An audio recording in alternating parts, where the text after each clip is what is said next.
Okay, exhaust is unhooked, no coolant. We're gonna turn it over, the battery might be dead. We'll see.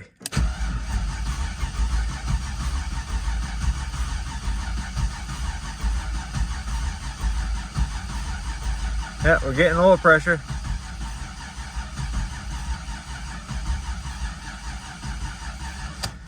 Well, that's good stuff. We got a lot more oil pressure than what we did before. Sorry about that.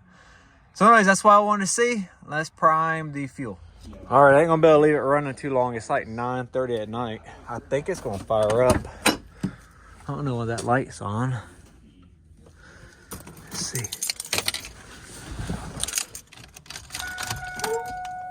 That was the fuel.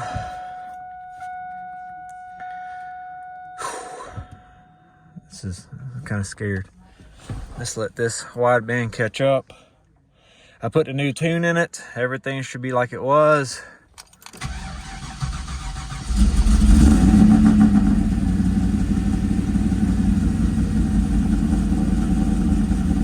Woo. All right. It runs 11-to-1, pretty rich. Sounded really good. I'm going to end it off there. I got a lot to do. And I just wanted to hear it run before I went to bed. All right, we got a lot of oil. We're running. We got our coolant topped off. Sounds really good. AFRs are perfect. Let's see, we got oil pressures at 50 PSI, and that's cold. We got our voltage at 14.2. I got laptop out. I had to lean it out a little bit.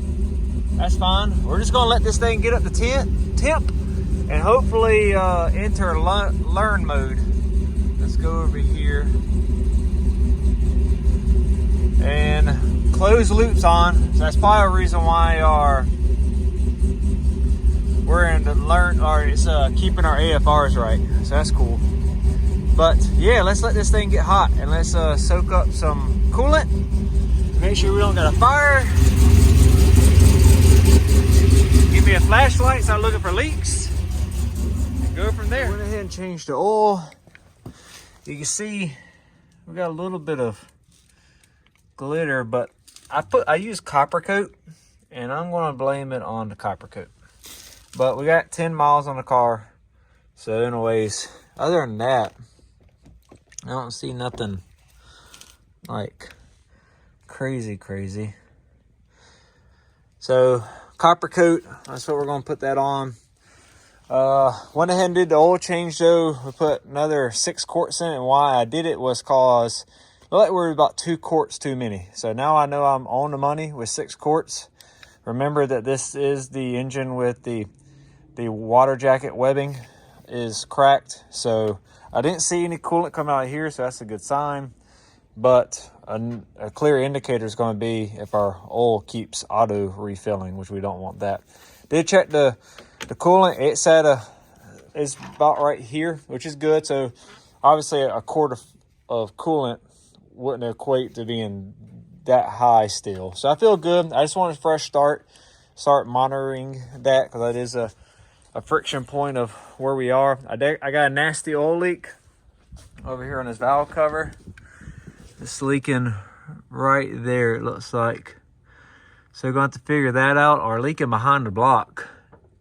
Something's happening in this area, but I can see it right there. I'm sorry, y'all, it's probably blocked. But so not too bad. Been doing this enough, knew what to do.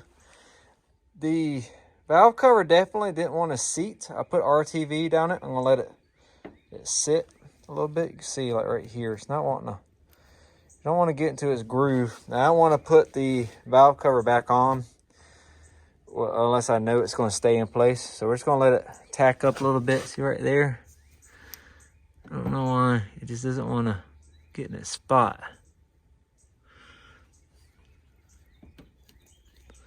But anyways, that's kind of some of my issues right now. Everywhere else looks good, but right here. Here's our roller rockers. I am super proud of those. Went and got our torque wrench. We checked everything. Everything's still at 22 foot-pounds. Makes me feel good. Not going to worry about the other side. You can definitely see there was some oil right here. But I don't see where else it'd be leaking from. I'm really scared that oil pressure sensor behind the intake could be leaking. So